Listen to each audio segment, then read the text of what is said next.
Hello everyone. Let me continue my lecture on acids and bases with my sixth lecture today. So we were discussing on the relative acidity strength of different oxoacids and other acids. So let me continue with some polybasic acids today where they have polybasicity. They can release more than one proton, and after having released that proton, whether their acidity increases or decreases in these examples. So we have taken here three examples: the H2S molecule, the H2SO3 and H3PO4 molecule. So these weak acids, in case of H2S, after having released one proton, it becomes HS negative, and HS negative is less acidic than H2S. That means H2S is more acidic than HS negative. On the other hand, after having released one proton, H2SO3 becomes HSO3 negative, and H2SO3 is more acidic than HSO3 negative. Now, after successive releasing of protons in this tribasic acid, which is phosphoric acid becomes dihydrogen phosphate, and then after releasing yet another proton, it becomes biphosphate ion. So H3PO4 is more acidic than H2PO4 negative, which is in turn more acidic than HPO4 2 negative. So for polybasic acids, the successive dissociation constants gradually follow. This is because splitting of a proton from a neutral uncharged acid is easier than it is from a negatively charged ion. That means when the electron density increases after releasing the first proton, then the tendency to release the next proton decreases. So this is the simple reason, simple explanation by which their relative acidity can be explained. Now move on to the strength of the oxoacids by means of Pauling's rule. Pauling's rule is a simple theoretical rule. For polyprotic acids like ONX, OHM, X is the central atom, then it has non-hydroxylated oxygen, N number of non-hydroxylated oxygen, and M number of hydroxylated site which can release the proton. Then in those cases, with the increasing value of N, the pKa value decreases by 5 times. That means the Ka value, that means the acid dissociation constant, decreases by 10 to the power 5. That means the pKa increases by 10 to the power 5. That means pKa value decreases by 5 units. This is the theoretical value. And the original experimental values are given in the parenthesis, such as for N equal to 0. Acid example is hypochlorous acid, HOCl. There is no hydroxylated oxygen, no double bond O, only one OH. Here is in silicon tetrahydroxide, that is silicic acid, there is no double bond O, there is only OH minus OH sites, 4 number of OH. Here is the value of OH is M, here is 1, and the value of M here is 4. So it is expected from the Pauling's rule that the pKa should have been equal to 8. The experimental values in case of hypochlorous acid is a little bit closer, whereas in case of silicic acid it is not so close. It is 7.2, it is 2.0. Now for N equal to 1, N equal to 1 means double bond O equal to 1. Look at this example, H2CO3 carbonic acid. There is double bond O equal to 1, whereas OH site is 2. That means the value of M equal to 2.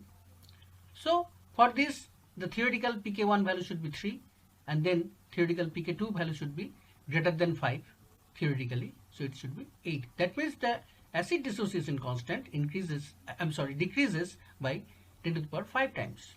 If it is a tribasic acid, then it will further decrease by 10 to the power 5 times more. That means the pK3 value would be greater than pK2 value by 5 units more.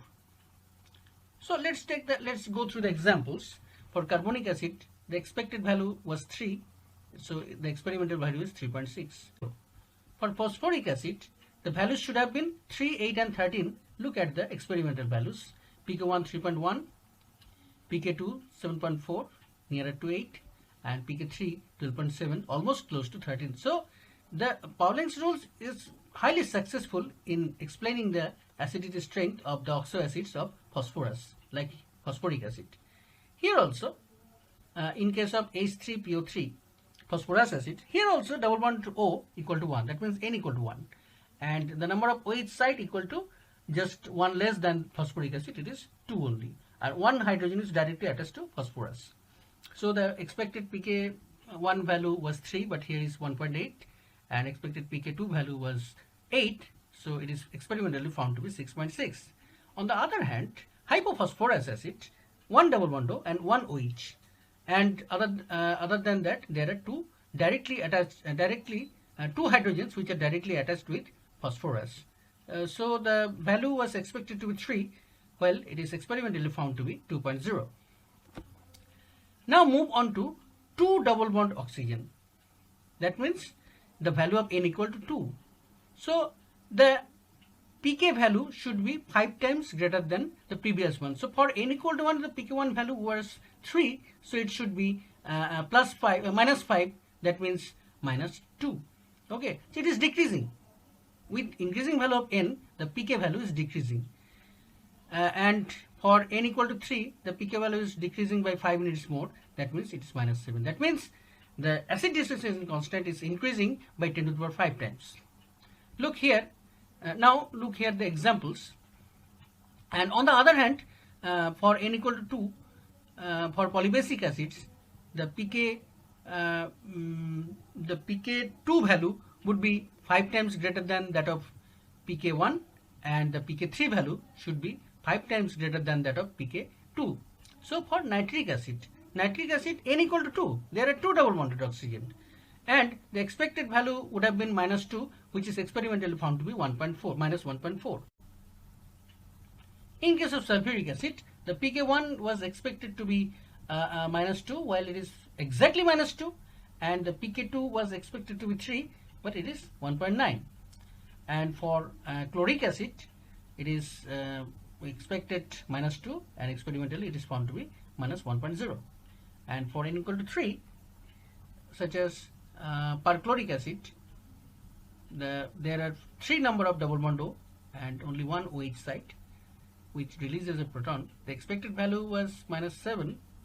On the other hand, you get it is more than that, it is minus 10. That means the acid dissociation constant here expected theoretically 10 to the power 7, and it is found here 10 to the power 10. Okay, that is why the pKa value is minus 10. Now, 2 examples, monochloroacetic acid and acetic acid. So naturally, due to minus I effect, monochloroacetic acid is more acidic than simple acetic acid, because this is pulling the electrons towards from this hydrogen. Okay, these electrons being pulled by this one to this one to this one to this one. So the electron density decreases, and the tendency to release this proton is greater here. And here this minus I effect is absent, rather. So the inductive effect of electronegative elements or electron withdrawing groups gives rise to stronger acidic character in an organic compound. Thus monochloroacetic acid is a stronger acid than acetic acid due to minus I effect. So we shall discuss here another example, 2 more examples with minus I effects. Look here, trichloroacetic acid, which has highest acidity than dichloroacetic acid due to minus I effect. Now this acidity gradually decreases with fluoroacetic acid, more acidic than chloroacetic acid, which is more acidic than acetic acid, then which is more acidic than propionic acid. This is 2-methyl propionic acid, and this is 2,2-dimethyl propionic acid, which is least acidic. Okay, so this minus I effect in turn becomes plus I effect here. So the acidity decreases from the highest minus I effect to lowest minus I effect. And in another example, nitrophenol, in case of nitrophenol, orthonitrophenol, metanitrophenol, and paranitrophenol. So naturally, the nitrophenols are stronger acids than phenols due to inductive effect of the simple phenol. Now the examples of relative acidity, explanation of relative acidity on the basis of plus I effect. Plus I effect for ethyl group, here the example of triethylamine, trimethylamine, diethylamine, dimethylamine, then ethylamine, then methylamine, then ammonia. Okay. So it is actually basicity is also similarly affected by the Plaza effect of the groups attached to nitrogen atom of the amine group compounds. So on this basis, with the basis of Plaza effect, the basicity is actually explained. That means this is highest basic because the lone pair is highest available, and this is least basic. So if you want to explain on the basis of acidity, this is highest acidic, this is least acidic, but actually all these are bases. So on the basis of basicity, we shall compare them. So due to the highest Plaza effect, this lone pair is highest available. So this is the most basic substance, and this is the least basic substance. So that's all about relative acidity, basicity on inductive effect. In our next class on the resonance effect, the relative acidity and basicity would be discussed. So that's all for today. Thank you.